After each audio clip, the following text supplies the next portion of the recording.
Ia, e mua o whaamari e atu fo ia pi, ke sawari pi e maadilili o ka vai. Ia, o lea fo isi kou sila mai, ile awala e ua whai e kua le whaakarakara ngoanga ngi kai au. Ia, maadili o tau whina ngā. Ia wā fo i honga ia kako wā whaaso o fo i lili. Rio,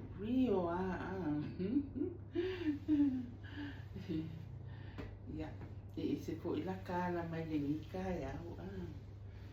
Ia, ai le ia lulua se whaamakalanga. Ma whaaso a kuinisi maumia. Ia e mua ngā waku i whaakitai. Ia te o o mawhai o ngā viu mai. Ia, le vio fo ia singi whawhinge ia. Aru, a sau wat, a sau mō. Ia, ngā le mō al mea le maua o ngā o lea. O lea kau kele amakanga o kau sanga e. E whai a si pisi marikele fo i o le maumia fo i niwa i kau. Ia ai whaatalo whaatu lava. Ka wanga raku mua le whaakalofa. A whai o viu mai le viu. Ia, whai whitahi. O whaapia. Ui, o e se fo i anga a lea whai le ngi viu. Ia la fo o fia kengi a mai lungo le moi. Ia, e se kalanga o, e se kaiminga o le ia yos whaamakalanga. Ia, whaatalo whaatu lea wha. Le nita e au fo. Ia, o le aso nei. O le aso kofi. Aso kofi ngei au skaria. O le kaimi, ia. Ko i se furu a ka lo le fiku le kai au. Ia, o ke la munga la ua uli, ia. Nisi fo i o aku mu. Ia, New Zealand. O kafi New Zealand. E waka le maa ua. Awa, whapeaka ika ia. Ele whapea se ngau. O le state le o ia i kaimi ngei Masimako state mele pongi. A le e vai pe ia e koru kula se a. Ia ke le ale se. Waka kau le mawhaenga mai kau po a kaimi. Ia, ai ui lea. O le kaimi a ia le wa ingei ia. Wa, usfuru i le fiku. Usfuru le fiku ingei i Perth. Ia, a ke loa. O se furu le sukasi. Po se furu. I la lo i mele pongi. Ese a kaimi. Ia, lea sa whai aku le lai.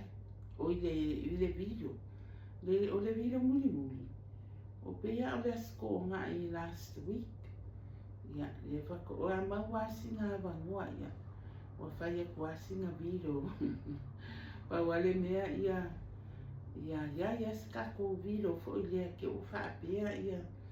Ia ngā ia ka subscribers. Ai fo le mea ai fo ua mou lea wha ai longa fo e koe ari mai. Te ai. O e whai asi pisi fo i ngiwa i kaimi. Ia ai a mau asi singa wangoa.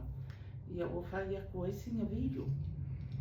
O li kaimi nge ia leo kei lunga i nge i Perth. A kongula whai a koe singa karakau umi fo i lea. Mai ia le ngāwa i aso. Nga o ku ua mele pongi i le aso kofi. Aso kofi le kai au le aso kofi vai aso lenkea. Ia, o ke ku ua la mele pongi. O la sa wha pisi fo i a maa kou i le kapenganga fo. Ia, o sa whia ngai maa kou ma le maliu i la lo i mele pongi. Ia o le maliu o le mara inoa. Ia po le tina o le to alua o siaptama. Ia, sa niu nye la si o mako aina. ia e au sani asi o mako a inga la loi mele pum ai a o loi me fa ia e le mawhai anga ku ua a o me kau mawhai e o le maliu fo ia e le se fa sa mo ai o ngasa ia ia ngai va ai no fo ile o le aku mu sa fia pa ia fia pa ia mape o mea fo i mawhai e kakaunga nga kau fa kau mu kaunga o ia le ku fo i si o mako ni fo i ku i o si o mako a inga ia o nga o si tina wa mali ia o le tina o le toarua o le tamatenia o le rumakua le o si a ufana ia pe o le mafuaanga le ngā ia o o le alofa ma pe le ngā whanga ia mangai a grandchildren a wawa ko a kolu ia le whanga wa ia pe la alo ke kala mua i le mea fo i le winga fo i le o kako ma le angangu o ma le i se tato atu no o le whaailoa i na o whana ia o ke le koe au ilia awa o ke loa ua lau si la fia o mai e sa moa atua ai me se lava kako ngi sa whananga i sa moa ia o la i foa i sa moa ia o maa unga ko a malanga mai loi fafu ia o le ala pe o le susuru a le la ia le malama fo i ngā vainga i le mawhaianga ngalu ia e ui e o ke saua o mai sa moa ia i le i whaia so ua inga i le i runga winga i le i se whana ia ai o mea sa kilo ai o ka maka kilo ai o ka maka i sa whaakingo e mākua ia o mātua whaalungo ai o ka karinga ia e whawhewhea langa ngalo e le mawhainga ngalo pe la wa kula i mai roa o se kaini mua ni ngei ua kula i mai ai le se mea whaapia i koko mua i le wā wau ia mana o whānau ia mana ia ka penga i roa e iei lau viro a kongo e se kaini e fo se kaini o ngā o le pisia ia o ngā koe whaiwhaare leilea ia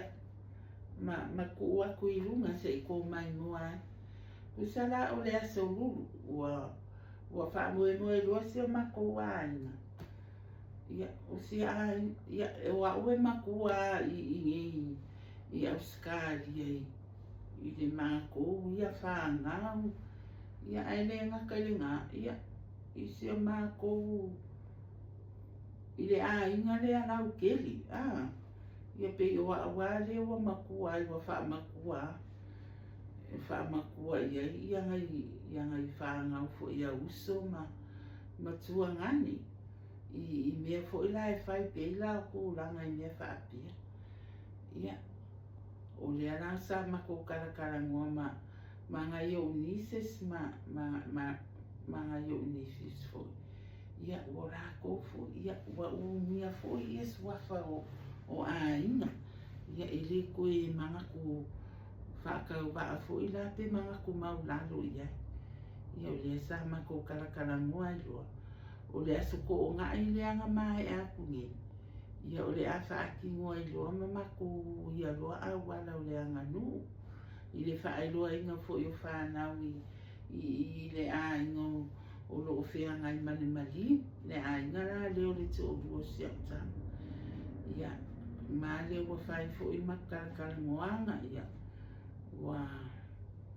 o mai fo i si whanau ia o ni se fo i manifis whai di mako karakara ngoanga i wingan makwha moe ia i la ngai ie ma ngai a ngai ie a mea rai pa wale me i ngai ie fo inga wale o ko ele le me o ula fo i e wa pe wa ko ulu ia oa o ke sa mai sa moa Ele i o alo o langa i ngei mea o le langa whala. E o ai se papara o whala po se mea fo i e la langa i lau niu. Mea whape ngā o lau po o a. I le i o ele mana marama o ikangi. Ia awangi ai e o se la langa no se ako. Ako lau niu fo i ai. Wa ia so i ai ave ai umu ma. Ia ka kele lo po wha ua po wasui fo ia.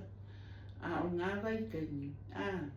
Ia ele ngare pa wale mea o ke loa e au ia sa mawhainga o iai lau la langa. Ia o le mailo. Mailo fo i le whai e me o sapa. Ia o le ala sa whaapea loa. Ia waka e kakauma koe keu whalelei ulau ie a. Ai mai se ala le si ie lea maanga ia si ie ia. Ia le ngana ie le viro. Sa upu e ngai ia le keunga le ulau le ie. Ia ele kele ani ngai mea. Ia e pewa warango whaaso ako. Whako a o le o langa i se. Kusa o le asa a waile whaingo le basic crafts fo i le a. Ia ai le leila o creative fo i le ai. I le whainga o mea. Ia i o ngongia kumu ua. Ua le o koe whainga kāna creating i mea ua maua uma mea. I pe o sa mua i aso ia. I o aso ngei lawa maanga ia mai wa pe ia sa mua o whaku. Wa uma ia me wha o ngai.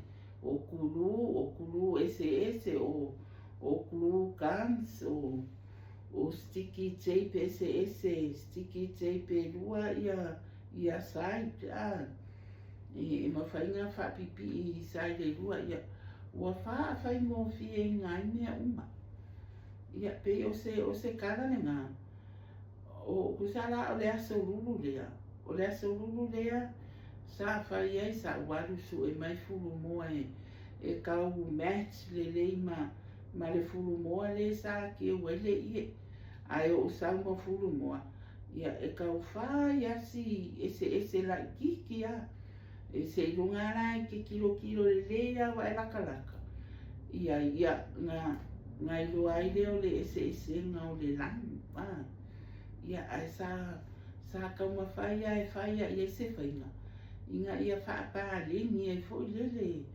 ia palingi e le siku ma le siku ia whaapenga paua la o lo whaangongo ano wa uma nga whaalele ia meo piko ia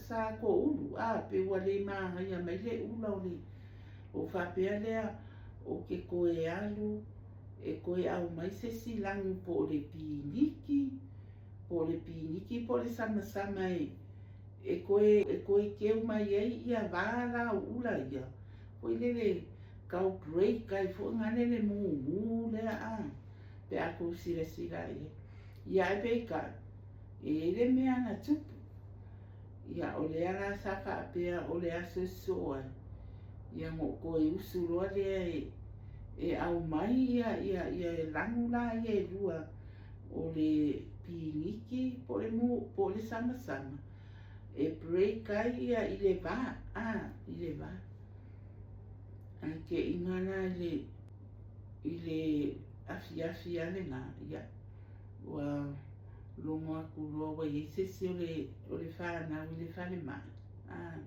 ngā iau grandchildren o sea grandchild a wa le whane mai ia sa le ia sesi mea e aro e le mawhauwha fia o mai loa e mafuta fo i se au whanau lea si ala tama le wa le whane mai o ingei lai birth le iai o le mafuanga ngā o mai ia kusala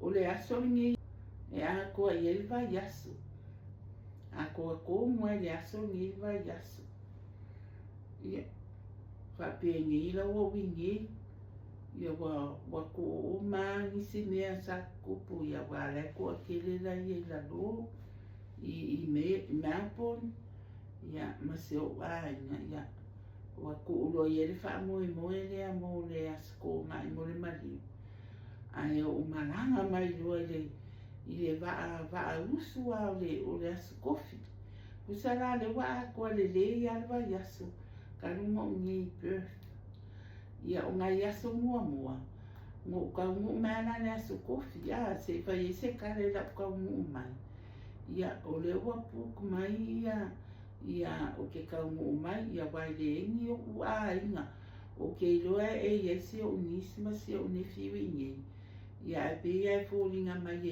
e mama o ke le marfale mai le la kongu foanga ia o longa winga e puk mai ala ia lo foanga o ke sau ke alu fale mai mo sau ia ke moe ia mo walu fale mai ia o le meanga puk mai loa o whakule ka meki ia puk mua so e lua ka wa se meo ke wha mau kuai ia ai se ia o lunga ia ko e whaile se fuafuanga e fuafua fo i se au kamere le whare mai a waweanga nga marosi ma oke ia ua wawe fo ingo ko e sau ia ai fuafua situation ia puku mai rai lole o po e lua e se la ele o inge e se le si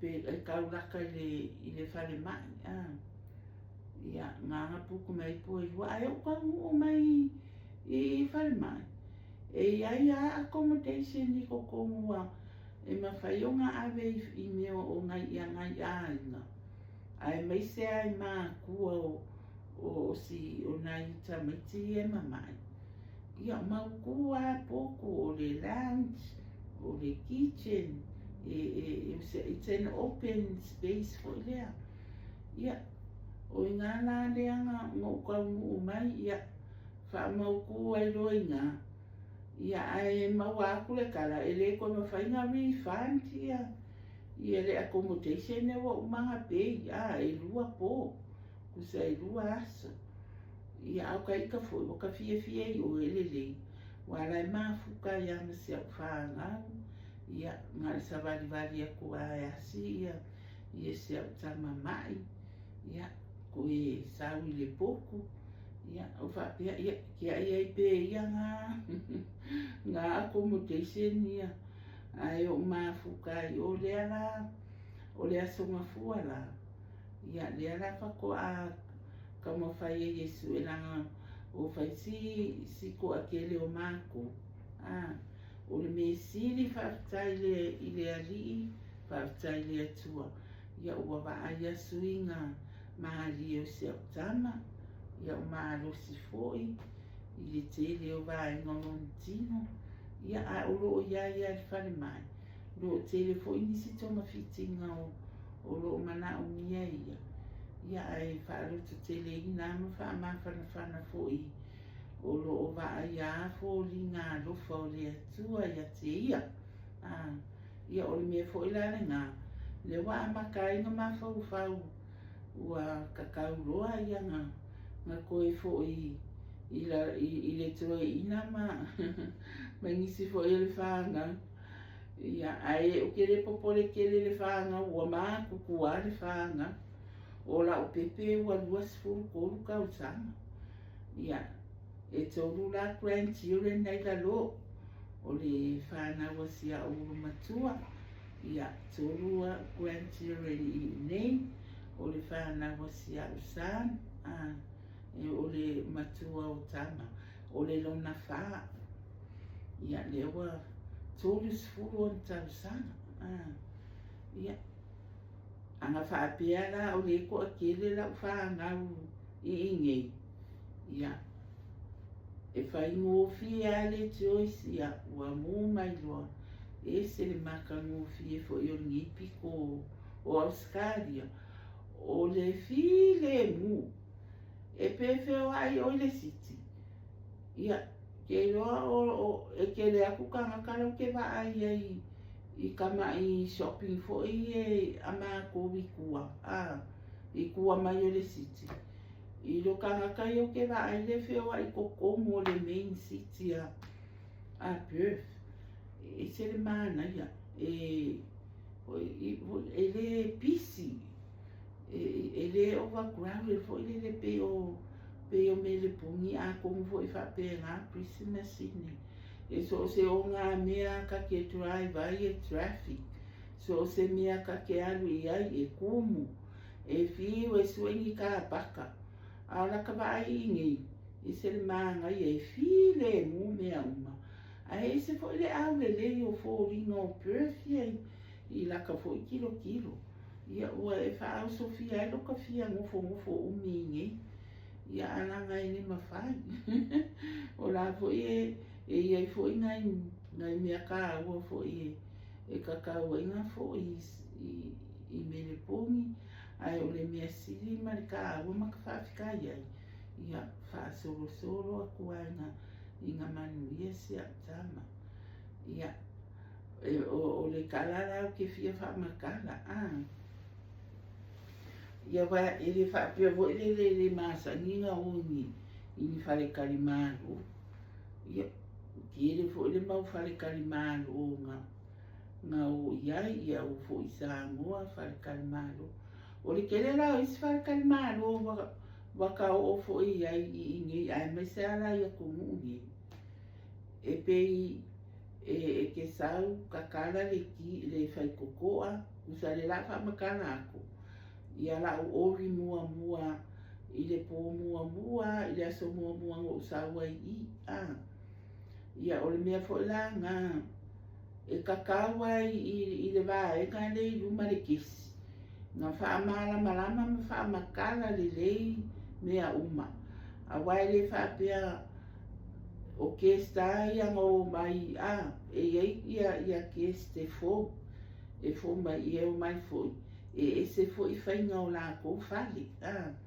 ia le la o sauroa ka ngā le ka ua i ai o la unapa ma lo mangaku e fo inga le e kukusa uma ia a whai e whao ngā le ka o le ka lawa ka akele fo inga ia ngā o sawa whesili e le ngumela o le poku ia o saulua mai maleki o saulua kakala mai le whai kokoa whai kokoa le ia makala o saulua i kongka loa ki lo le mōli ia whapea ia a wai e isi wharekari malo o le kāre e makala ai le whai kokoa ai o le whale lea o le ki e peia o le kele o whai saulua kakale le ki ia makala mai loa ia saulu kongka pungi aku ia ki loa le mōli o le pāts maari ala lea o ke anu ese ki lo le mōli o ki kilo mai ia elengi mōli fo e tam lights pungi mea whape ngā mōli ai kuai ai aso ia ai manga ia ai e le ai whaongai maenga le pingi antique fo i ai fo i se fo i le look e manga o i lako i lako poku ia wana e amaka mai ai whafo o le vaenga le ngā ia wano ngana e wha ametu uma mea wha ametu uma vaenga mai o le fuia i o le reception ia o vaenga fo la ngai komu i e looks pengi antique fo i ai o mea fo ia ki lo le mōli ola awa e ku e kasi ale mōli e kasi ale mōli e le ola ma lesi mōli e luai ia mōli e match ia o usau ki aku le perfume e le ola a le pōni sa ia waranga le sa close uma ia meo curtains Ia wākiri ai o curtains.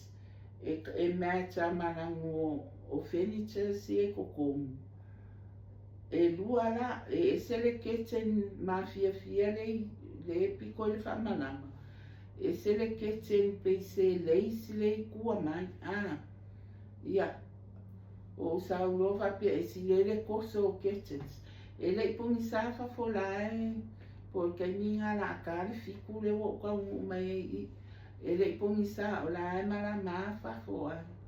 Ia o saurofa koso o ma curtains.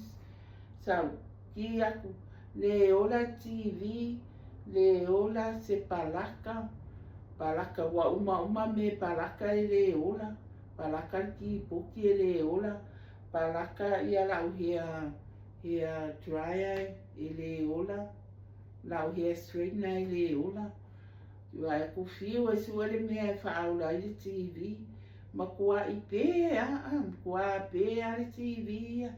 Fiu e sue se palaka i le ai, wharonga kua. E wawe ngā lulunga le koko o kāngaka i kua ngā poku le wo usau ia. Ia, o sau loa ama karonga vili le reception. E vai, whaakolunga vili le kani maises. A le whai kawa ku le pipa. Le whai mai 24/7 ia, e vili a kua. O whape awe, a wharonga kua lai whafu, pa o whai koa, pa o ai o isi guest, wa o le 4th floor le ke iai, ai alua i lunga ia le maua lunga o le building, o le kake kauri awa o ke sau o kuma o maka kui lalo, kake wa ia fo ila isi building si e whaasasanga mai le si kuana.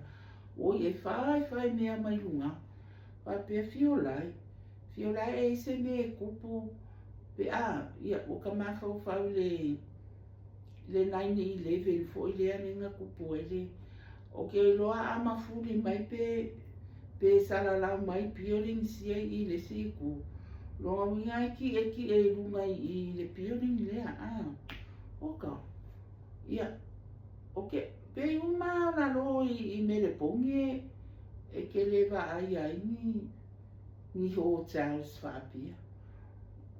O le quality hotels le o ke iai. Ia. A le whaasasanga mai le siku. O le mele o ke wa ai. E puko uma hotels i le piko le ngei. I le awana lea. Ai kusa about 25 minutes away mai o le whare mai. Ia le ngofuanga ni ngeke ia. Ia o le mearanga kupu, ua whiwe vili. Koe pā o mai ma kapungi ngau whai koko ai i. Ia whaangupe e manga ngu ai o kangaka. Walanga o le lifi e sawa i lunga le i konga. E le ai penga se kolu mika. O ke savali ai ia o le lifi manga ia wala ke wa ai aku ke sawi ia la foi e ngimo la ka ai ile fa solo aku o po e ngimo e alwa yo ia fa kai o le ke ka fo le lifi ele uminga savali le me fo le ke wa ka savali aku ai pu e ka se ka fo ia ho manga i roa ni yaso mangi vai ka ni wa ka le trustinga ni ai me se ara ko inga ngufo anga ngi vai fu ya ia mare ke le ngi ia o ka ko i rungo ngi fo roa o sau o ke ngufo ai e se api se ale la ngona fo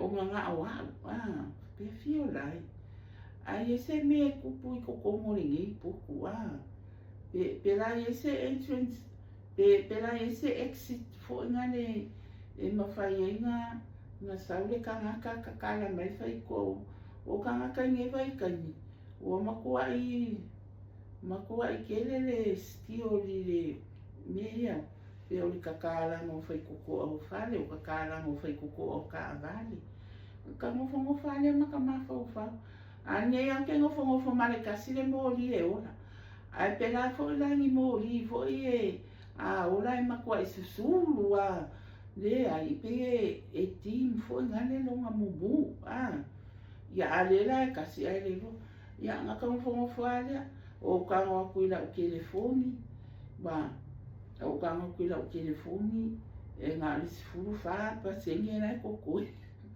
ale ngele ona palaka a kupungi se me ai lunga ngai e fiu e vini le reception ko e pera mani telefoni a o ka fiola e a ia ngofongofa ale ma fa ia ngia ia na ka loko o lele ia mani pupu ia ka i le ngi poku o ale lopo ele lopo fea le me sulu o aula wa kele lo fia alu la lo alu ke musu ke alu langa le e feo ai ka ngaka ia o ko fa o ai nei me pa o a manga pa o mai le me pa o mai le me o fa pela ia ai le lo po fai koko a o kestie o akuma la e pa o kapunga ona ko fai ko ia o lo ma fa le o so mai o ke le ko ya lu ese male poku nanga le wa makanga pongi fo ile le wa pongi mai fa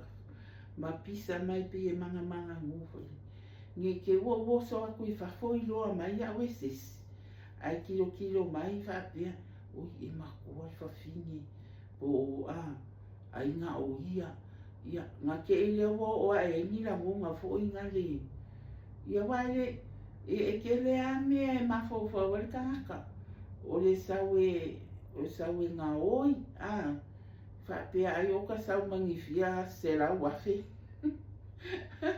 I le o ka ngufo i whalkari mahalorunga winga i engi a ka kupe.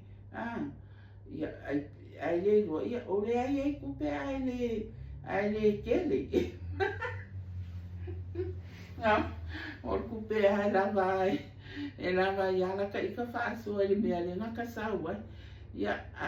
Ia o le ale mea e leo koe wheo ai ni ka haka mangi kasi ngi wai kai ua kāda ia a whailai manga au ngā oile ka ia longa winga o ngā oile telefoni wa e leo koe wheo ai fo ni ka haka mangi fisiko kāda o lea wai kokongu o maari telefoni ngā lea lakua wa kasi ale me whea wea e leo koe whea wea ia telefoni handbags se vanga ngā ia o ngā māko ki ngā i whea wea ia ngai lipstick ia o ai mga i mea fo i e singa whangu e alu wa langonga wa koe kaun koe refresh uma mea uma ia a whele toilet ia koe whaile vali aile ai laina wau ia kele vali foile maua sea u ai laina ia ma koe shape le leinga ia u eyebrow e mo ia wa fai mai eyebrow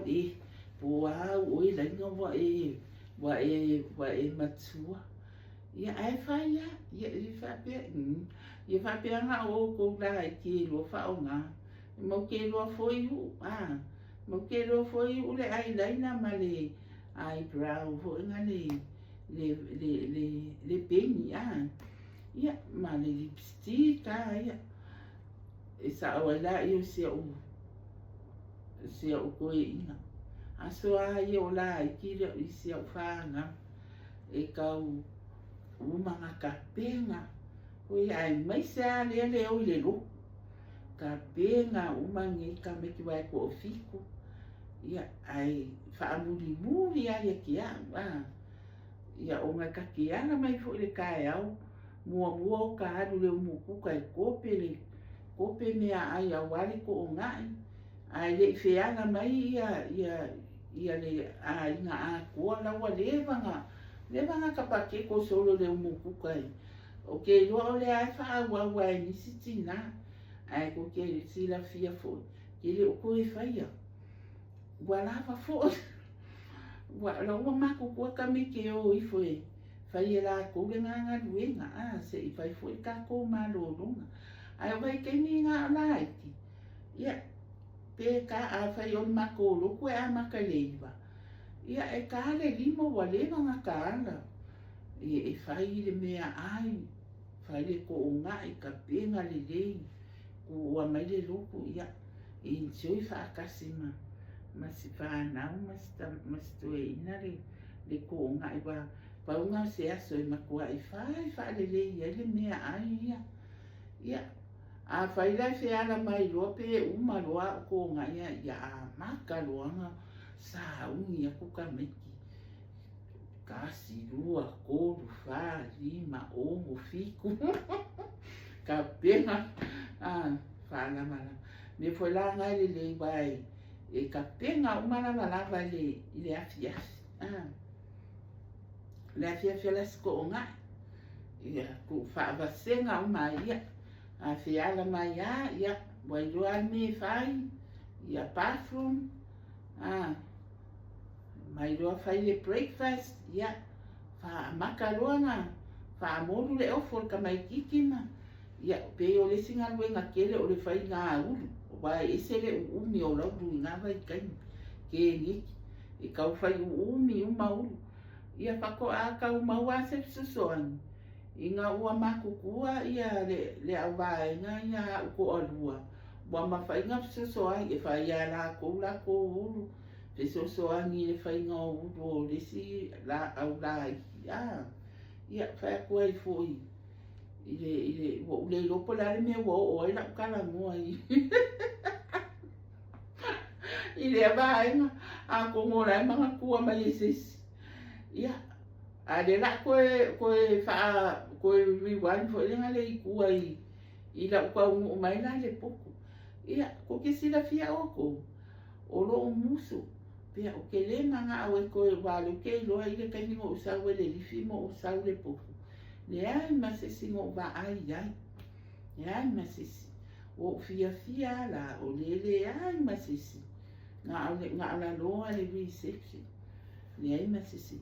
Ai a makarongo whalongo aku. E pia kala ngoa. Manga ngu longa mingo kanga ka le pasi aku lo poku langa o kusa o a ule poku mua pe a e uso mai whafoi le ma le lifi.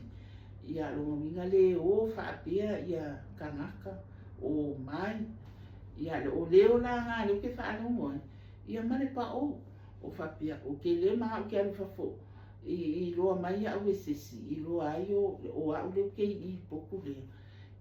Wai le loa ka kou ia mawhau mo lisi kangaka. O lesi foi kangaka e pe fōlinga foi le e innocent ai kau ke le roa because se ro ngā ua umi kako mafuka mai kangaka ia ngā kako roa ai lea ngā ko ai ngā kangaka mea la ngā wo whai keke ia o ke le manga o ke koe aru i whafu o ngā olo ke fia o la lo le research o ngā e fiu e vili ia, o mea nga ngofongofa ale i pongisa. Ngofongofa i marengei mōli le, ola se palaka le, ola bathroom, ai kakala aku le bathroom, o ka se pongisa. A o ngei ka ke fia alu ka ke ka ili. Ia, ele i fo i aila wan ke ka ili, ngo wan o ka ili. Ai ngo wan la mana o telefoni ki le lights o le telefoni. Ia, ka ili ala, ia. Malo usau, koe a maka foi koe vili reception. O whanang ko logo fia mo ia whai loa la u loku, whai laka loku moe, ia o ka oko loa, o moe loa la u moe ngare ngā. Whakoa o ke e ifo po o le, afo le lima le ongo, ia e mo ia, ele whapea fo ele ka kele i yanga i se kaini. La ka ke moe ia o ka ke ifo. Si aki aku le kaini ele kai ia. Ia o ka koe moe wala ela mo ngai maka fia moe. Ia o le mea ngau o ele ngā po. Ia o se au whanga ke inge la le a whai mafiso kai man. O ile kai a o anga ngafi. Whai mai loa le si. Fai mai loa le la e alolo fa mai alolo ngofo ma ele mako group chat ma si au whanga. ngā mākoa. Lea la e message e ma whamakala iai. Oh, this is my worst experience. Whamakala iai me kupu mo kango kula o telefoni pu e ai. Pu e le tole o ka spongisa. Whai mai loa le si o la whaanga mam. Kilo le whai kokoa. Po o iai se mea i kafa le whai kokoa. O whaku ia, o lo kilo aku i meo ki o le mōli le ngō sau ki. Ai ei la malesi mea la le e pa e ke le lopo le ala la mea. O ke muso o ke kango e ke o pa se mea muse mea. Ai mai, mam, e se kādi a o i o whaku. Ne ai ele au mai ai le reception ia se kādi. Ia lo ke lore mea ngai ke whai mai ai. A le fo kilo aku le mea la ku mai. Ele se mea e ongo insert se kādi e se fo linga la mea. Whai mai le, koe whai mai le a. Va ai lau ki pe la o kau e se kādi. Ia, o whaku le ai ele se kādi ngā le ki chain, ngā le mea la kau e le ki. Whai mai la, ia show me ta ki. Ia o ka oro whale whai mai. Man, ka ngoi turai le mea ngai kau. Ki ngai anu le i o le mea ngai kawhakawha o meo ki o le ngai ki kilo. Ia, kusa le karango o anga ngafi ngā le kai au o wala mai. Ngai anu la, ia ka ngoi momongo ai pēa. O le mea, o ka vai lo uaka. Kusa o ke le pē maari e po ke ika. O le ngingo o sau i le pō, i le aso mo sau mua. O sau o ngofo pongi sa ia. Le ola se TV, le ola le kero. Le aima se me ola ka e le pongi sa. Se mangule le mōri o la o telefoni. Ia, keilo, usawari vali a kuroa o omi, oi. E o omi aku le me o ai kau whai, o numa mai mōri.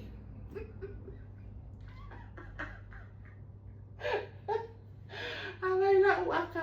Awa aka me se uka ma warenga ke ki kilo mai le video. Wale ma ke video che.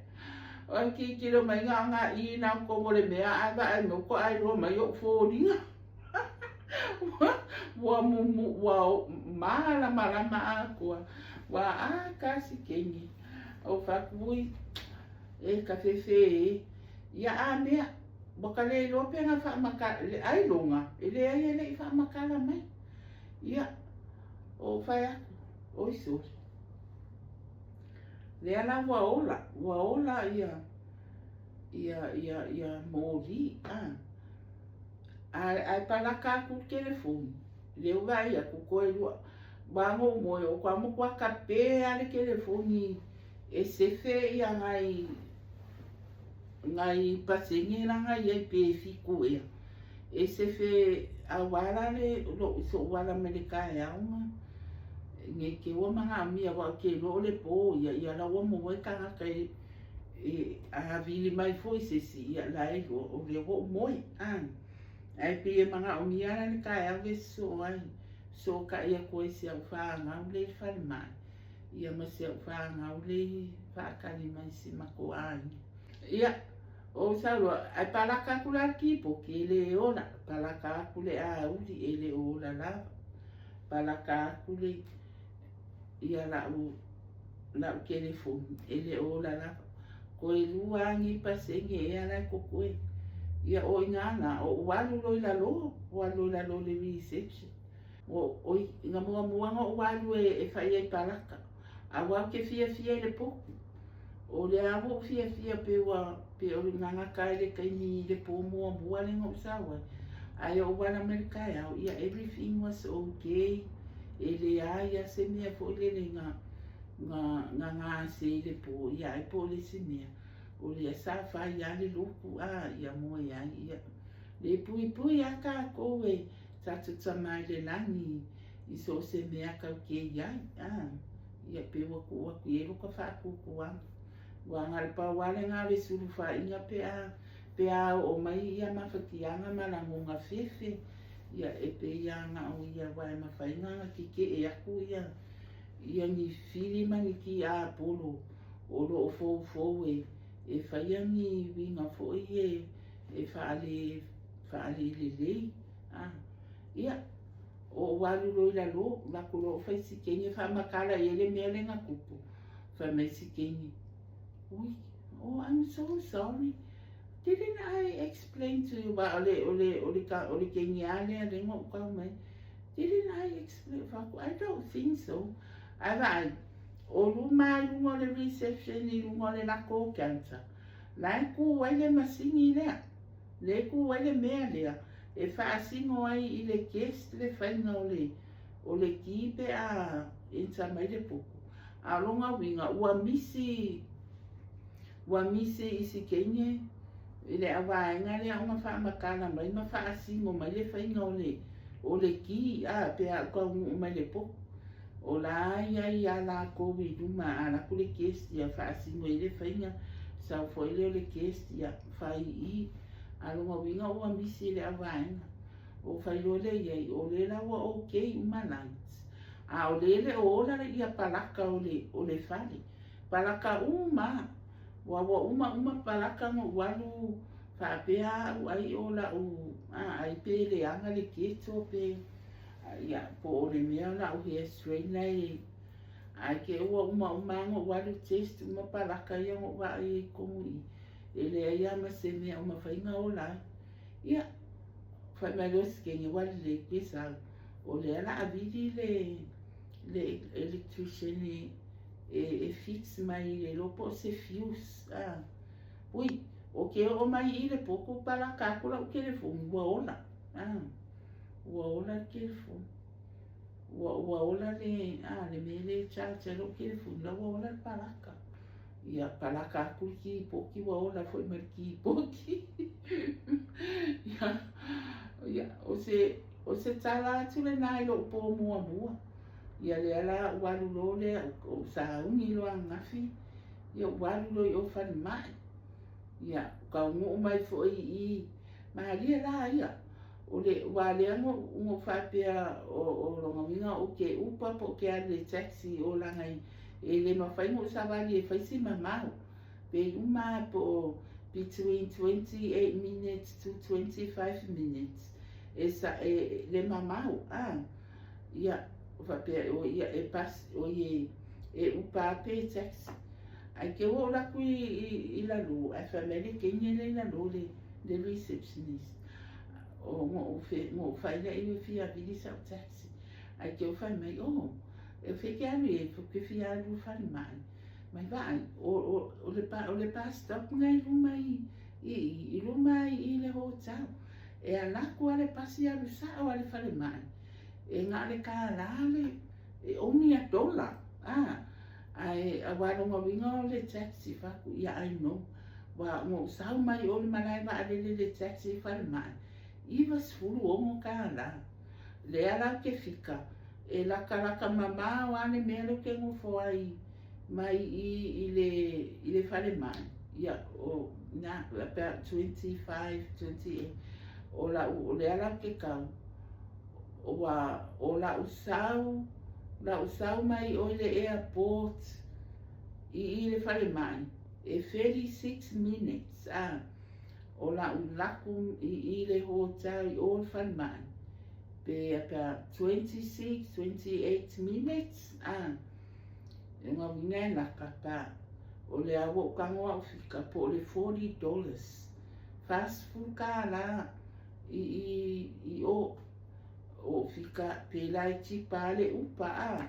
ia whale skenge e fia vili sa upa pe fia oi almin sa taxi langa ele i whaia la upa e ma whaia ngā kangwa ka ika ia mawaka anga ka fo e whai ngā mia ia pe mai anga le la kulovi taxi ai ke roa ka me skenge kia whai mai e ngā le kaha ai la kua le pasi alu sa awai o ia o whapea i pēlai maanga ia le pasi maanga ia mawarunga fo le pasi e makamaka kua ia o saulo i lumbai i pasta o sa ia e solo a ko o ke le pu e angi pasi la loi me le pungi pe pungi train pungi tram ia wai ka ke alua ka ika na ka vasi ia e fa e le masani la o me o pu e pasi ia o sa loa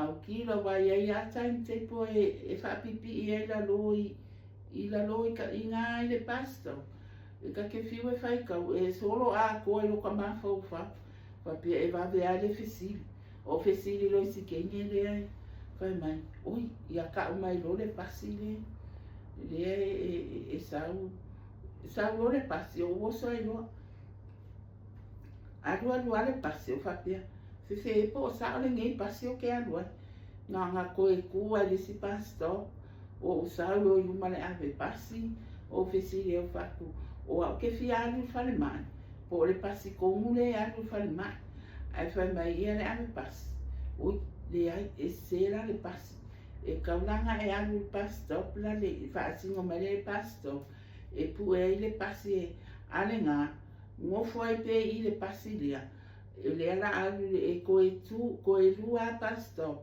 o ngofo ai o le mea langa e ka Elizabeth ki ai ke o la ko ki la ko e ke le a pasi e ngā solo mai masto o longa winga o le senta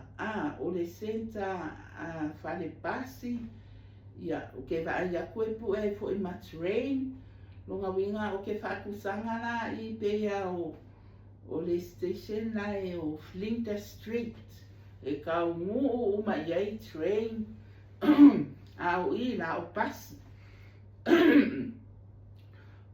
ke le lo pe mangi pe o ka o e matrain pa o lo ke mo ki ngo o pasi ia o lo inga yo o so ai lo inga ma me sia pasi ia o ai o fo ai alu la i lunga i le sifoloa o la ia i le information office e koe fesili ia pe a fa pe o ke le mau ki ngoa ka ko ia okay thank you ia walu lo ia la fo ia lu i lunga ale se ve vai e alu ai lunga le rifi ia o walu ai lo inga a mai ai lo o le pasila le nga au mai e le officer e free ia se vai o le ke leo le ngai kupe wa sefe longa mangu e fase fulu o ke alu ai o a vai ngai kala pa se le nga walu ai o le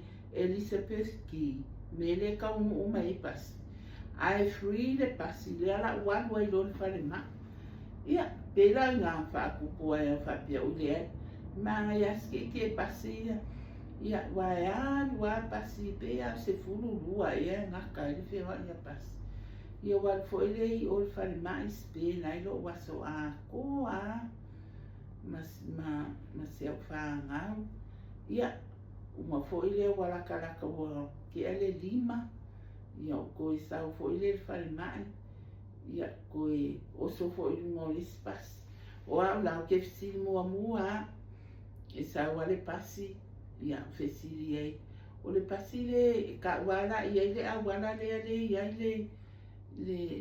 le hotel na ko le pasi le ai ali ngai i le a wala le e ka o Adelaide Terrace ia fa mai le ave pasi ngai le mo sa wa yang pu anga fia ele okay e pasi le alu i Elizabeth ki i le mea le ka mu mai ai pasi ke lo afa yo mai mo mai ni ave pasi ia o le malama i le mea le ka ke kau fa ma kala ia nga pu e le o le si pasi o ke sa wa i fa ko okay thank you ia sa wa lo le pasi nga o sa foi le o mai Elizabeth ki o so ai nga ia e solo ko lo ka ma fa ela ngai kele le mau pasi kele le mau manga ala e o anga i pasi o fa pia ile ia se me sili ngai lo le fesili yo ko e alu fo i lunga le ma ia po si nga exercise ia e fa e whamalolosi ai fo i mawai. Ia walaku, ia pere lifi, ia anu lo lunga le stairs, o ka mau lunga. Ia o laku nganga o laku au si lea ke fia anu i Adelaide Terrace. O le ale pasi anu i Adelaide Terrace. Ia ku sa o mai ia. Ia, o sa o i fetiri mai naskama, o le ale address. Ia ka ufo i ele ngu mena o le address i Adelaide Terrace. Ia, mai sa o ale pasi.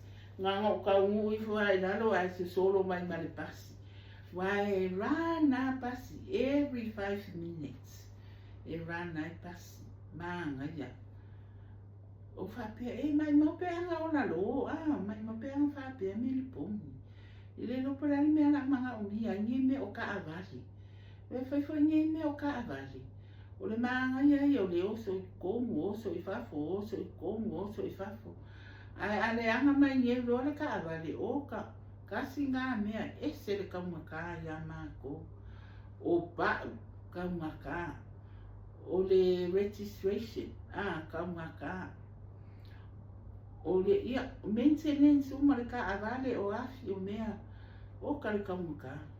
Ke roa, avela ua uka avale i service. Ngā le service a pe ia se o la. E fai o le service e le laloa o le 5 se lau. E le laloa o le 5 se lau le service. Ai e ia la manga i me fix. Ko kiki a afi. E alu le ngā kaimi kasi. Ai e la mai si me e ki e mai e o mea e kilo e kaunko e whaale leia. Ia. Awa i le pasi. Ngā le kasi ka la inge.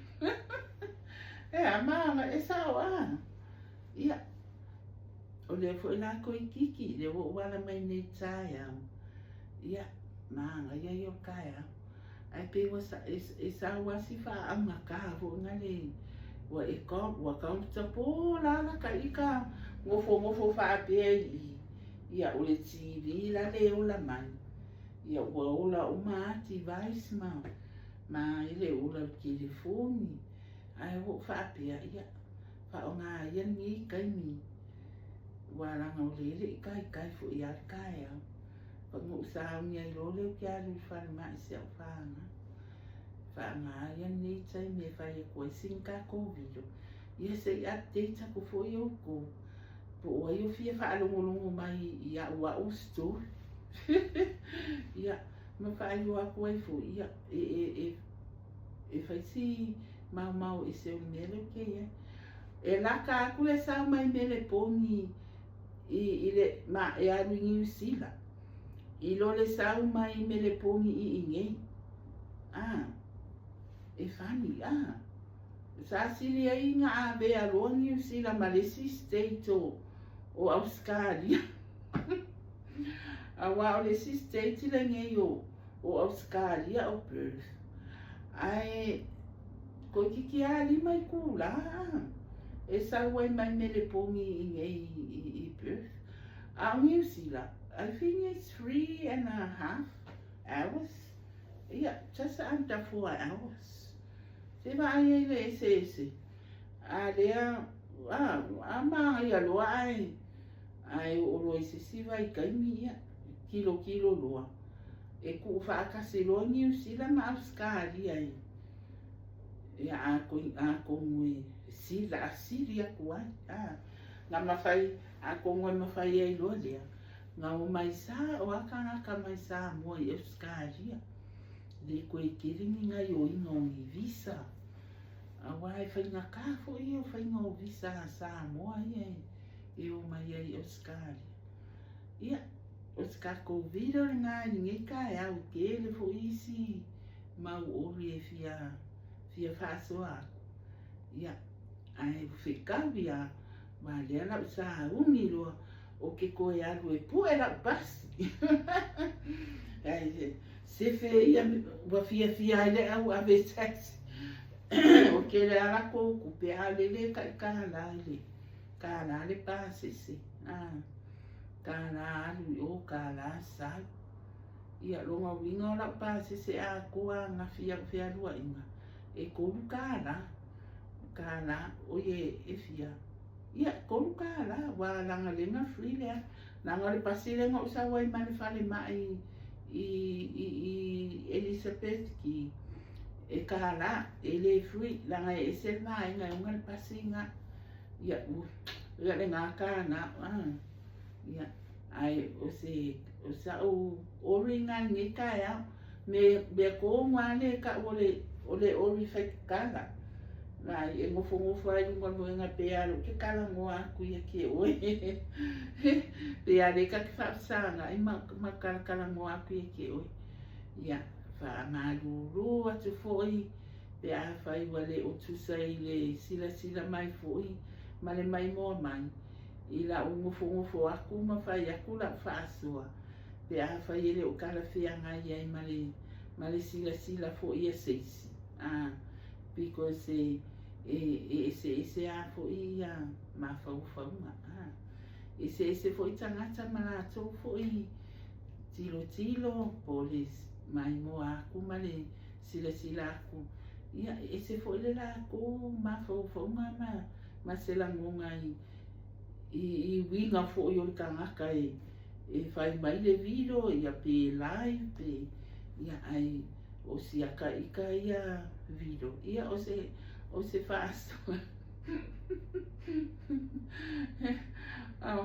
ole me aka wa ia ka ika ia ole wa ia se ava ngua ka ke kala mo ai sa i ses ia esa oi ile ma se ko fai akwala o rile ia mo fa ko ai lole ile malanga ma se o sole nga ma o ngi sa mo ka mi o paluka o ke fia ngo foi i se mako a ngai kua i se o tu anga ne ma se ona to alua ai ole me ai o ia e fai ole le vela ia ole ai ile me foi le ka wa ku i fa foi a le i fale fo ia le ta wama ma fale ka ele ai ai fale la ve e fafo o la le ia masik al fale la ve nga ia e fafo e ka le la wama o lo ma se uso al se uso e ma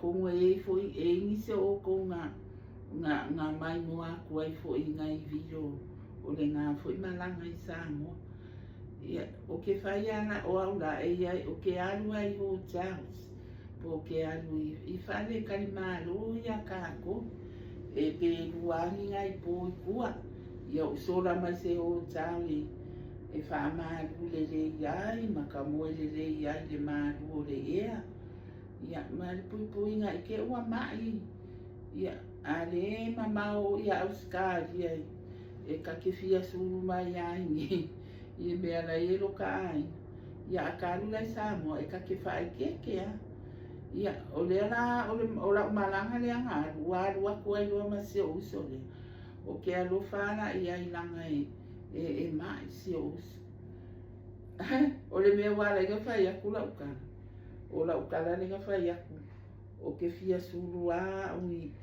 i o isi o kako o lua ma si aka whaanga pe aka mai ia malisi mea ngā aka ngufo ngā ika ia ile ilopo o ia karangoa ia e maka fo i TV ma isi mea ia pe o le maanga ia o le ia se sie e karangoa ia e sawa ia se uso ma o lo i kua o whai aku e le aso le a mua whakoa whakoea ka olai ka momoi i ka le ho tau kaya whai mai i ai ke o mawhiala mai le kaya le soa e koe whai aku i ai le kaukara wakwea ia koe ki roa kako saangi ka kowo i o le ho tau la o masianga granddaughter ngā oa e le malu e fia la si a unis ai pe whaare kaukara o whako ea ike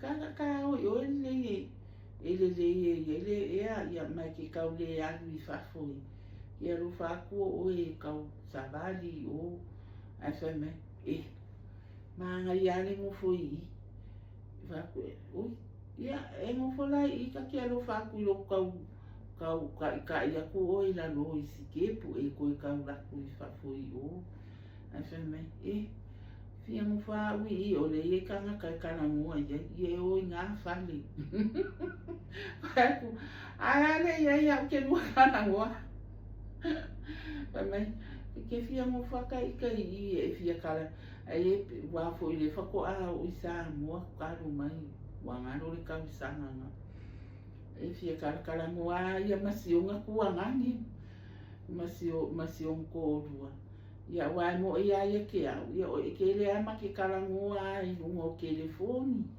kala mo I mo le messenger e ke le au ka ni makala mo ia pe o le fa ko a ko e fe lo ai le face to face I sa mo ia ai o wale vai le ko e fa kala mo se un ku nga ni ai fa ko fa mai e o nga fa le pela e o I kala mo ia o le e ka ka I kala mo ia pe o fa so ku fo I o ngo le o fo o fa pe e fa e sa ka viro ia o le la o ma le viro ai vai le a la kala mo le nga ia pe a la ke kala mo a ko le ki sa fa I mai ia te o le o ma fa I ona mai mo mai ia le ni fo I viro ia wa le o le mea le wa ia wa se a mo você vai mo fa esse vídeo ia wa ke o lo fa le mai o ke le ko mo fa nga ko fa ia se si mea if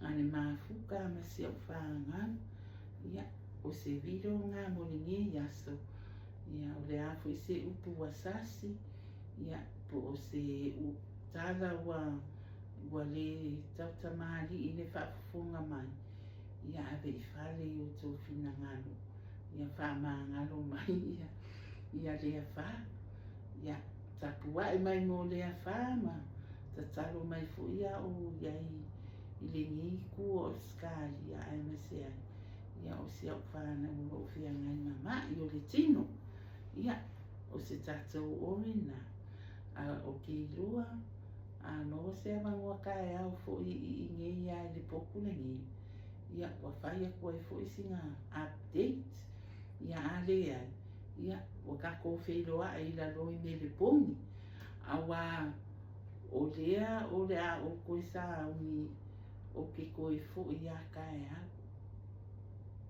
ia tai au le asfaraile I le afiafi ia o lea la longa winga o ke ko e sa fo I pa wale mea o lo o alu e ko e fa popolesi po e ala fa fa penga o nga pela me le alenga po ai le loa le me kupu I la usa nga last week ia le nga mai ma wa ku le nga kupenga ko kongi nga po I lua ai o ke le a le sa mo foi o fa ma ia o me la nga fa pe esilia a uloa ia wa ke le ho tau a fa pe foi wa pu ke se singi poku au ke loa la ye se si poku ava moa e mo aku ia au mo le si po ia o me anga le ala inga pu ka si fo le ia wangi ma wa ku pe o me le ye ka ko o le ku pe a fe wa ia o le ku pe fo ia mo fo ai ia ai o stala na ia manui ala va nei ia so iti ute o nga luenga ia ma bala o ma fo yo lo fe anga ia ma si o tato watu no o fe alava le tu le ke lo pe o lo wa ma wai ia alo fatele atu lava tu fa so i fua